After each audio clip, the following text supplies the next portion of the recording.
William Ruto is already campaigning, not for Kenya's future, but for his survival. And in that quiet desperation, one truth has begun to haunt him, that his 2027 victory may depend on a deputy he never saw coming. This is someone who is not a loudmouth, but carries millions of votes and a legacy. A name too sacred to attack, but impossible to ignore. If you love this kind of content, go ahead and like this video and subscribe. Now let's get to the video. Ati wote mnasemaje? Ati wote mnasemaje? Ati mnasema tutam. The 2027 race has already begun. Ruto knows it, the country feels it. Every public event, every handshake, every foreign trip, all now carries the scent of re-election. But this time, Ruto faces a battle so treacherous than 2022. Thank you. His deputy, Kithure Kindiki, was never meant to last. He was a quick fix, a replacement after Gachagwa's impeachment, chosen not for power, but for peace. Sasa niko na deputy. Ni mtu mwadilifu. That is how we are going to change Kenya. Kindiki is obedient, loyal, and utterly safe. But in the ruthless world of Kenya's politics, safety is weakness.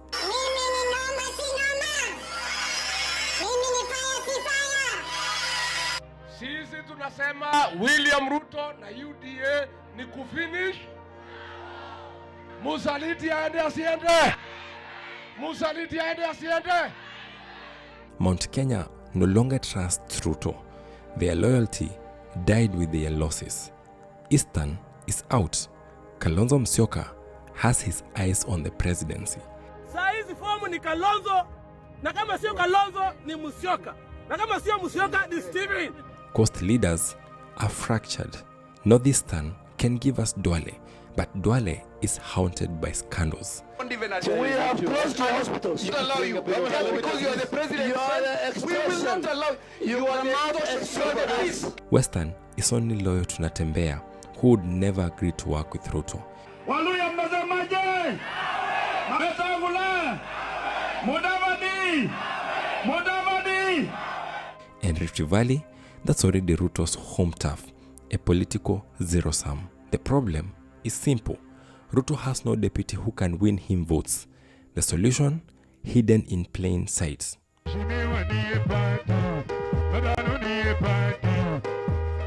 When Raila Odinga died, Kenya lost a man who had defined opposition for half a century. But something else happened in that silence. A new power quietly emerged.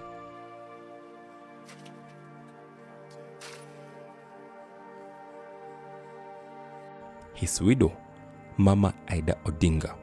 In her grief, she became the unifying figure Raila once was, respected, loved, and untainted by political battles. She carries the Odinga name without the Odinga enemies, and Ruto knows it.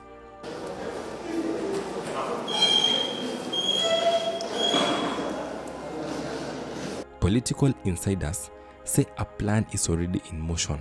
Shortly after Raila's death, Mutahingunyi, a strategist long believed to be aligned with Ruto, posted this: "It is not a tragedy that Raila Odinga died. It will be a tragedy if we let die what he left alive in us. Now, Ida Odinga must mobilize ODM ship. Winnie Mandela did it. Why not? That was not a tribute. It was a signal. Imagine Ruto choosing Mama Ida as his running mate, a female deputy from Luo Nyanza, the region long orphaned after Raila. The symbolism alone would shatter the opposition. Raila Odinga name on Ruto's ticket, it would confuse ODM loyalists, disarm critics, and in exchange, Ruto would promise her one thing: 5 years, then presidency. Let me make it clear. Ruto would promise Mama Ida Odinga that after ruling his second term for 5 years, he would make sure to campaign for Mama Ida to become president and accomplish that which Raila never accomplished. the final fulfillment of Raila's dream through his widow.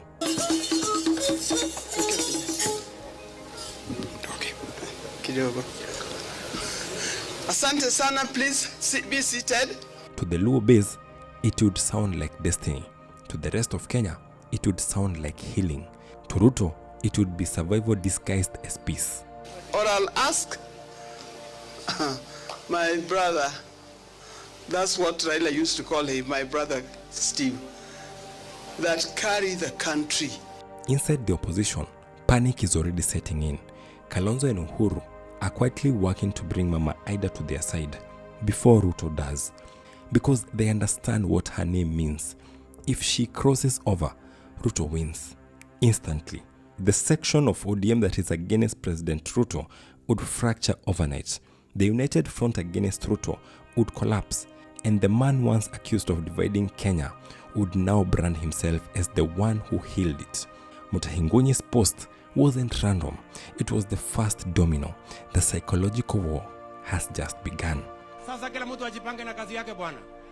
Kama kazi yako ni kumangamanga tu kasongo sijui one time sijui must go, mambo itakuchomekea na usiliseme sikuwaambia, mutakwama mapema. Politics in Kenya has never been about loyalty. It has always been about symbols. And the Odinga name is the most powerful symbol of all. And I'm assuring you that as the Odinga family, we are going to keep on carrying his torch and the torch of the Odingas. And please support us in that. We will make sure that this family continues and the Odingas will still continue shining. If Mama Ida Odinga joins Ruto, 2027 is no longer an election. It becomes a redemption story, a rewriting of history, engineered by the very man who once mocked Raila's tears. But if she resists, if she stands with the opposition, she becomes their last shield against Ruto's second term. Either way, one thing is clear. In a nation built on dynasties and betrayals, the next deputy president of Kenya may not just decide who rules, but who remembers. Because in 2027, the woman holding Raila's legacy may also hold Ruto's fate. Mshika hivi chini mkajiuliza Ruto anakuja kupull card gani ya DP come 2027? Because obviously Ruto is not vying for presidency with Kidiki come 2027. Hakuna. Ebu tufanye analyzation hapa per region. Haezi toa DP Rift Valley. Haezi toa DP Central because divorce yao that was messy. Nafikiria wako na beef too personal. Twende Coastal. Joho, mambo zako ni za chini ya maji, tulia wewe. Amazon King. Maliza kupigisha nyundo uende. Twende Northeastern. Duare. Wewe ni mtu wa magiza giza. Tulia hapo. Uwezi fika DP. Mambo zako ni messy sana. Hapana bado. Nairobi. Huko tunataka tu magavana ndo wanajipanga, maguns wa deal na maguns, hapo toka hezi toa. Twende Western. DVD umezeeka mzee. Maliza shughuli unafanya uondoke. Naweta huyu atapigwa na bibi akikuwa DP vibaya sana, so acha tu amalize kupigisha nyundo aende. Eastern. Kalonzo wants nothing less. Anataka kuwa kwa ballot. Tunamweka kando. Tumebakisha wapi wase? Nyanza. Hapa. Nyanza. Ruto akapiga hesabu moja tu muenda. Ape Mama Ida. Mnataka kuniambia? Na unajua tu Nyanza waambiwe tu vizuri, which is very true. Mimi napiga yangu 5. After yangu 5, Mama Ida Odinga na kupigia campaign moja wazimu. Mwataka kusema? Tunaongea siasa. Na siasa mpaka tupige mahesabu na possibilities. Unye kitu mnafaa kufanya watu wa opposition. Ni mjue tu venye Mama Aida anaweza wajoin. Because are you guys thinking what I'm thinking? Najua nyinyi ni wajanja. Thank you. Shindeni viti. Bye. Subscribe.